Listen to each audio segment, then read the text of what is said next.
So pretty simple how this works. Matches up your lock with your factory key. Now this is a center cut GM key, and the lock is specific for center cut, but it's not specific for the key until you match the two up. Pretty simple.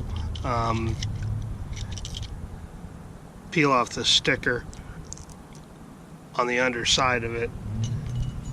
On the underside of it, there's this little piece you need to tear out of there. Once you tear that out of there, it's fairly simple.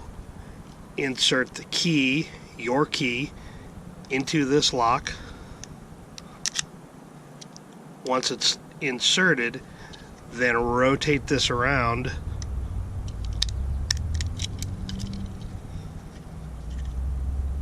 and then back.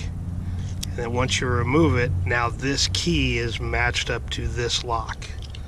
So let's go ahead and insert the pin in here. It's locked.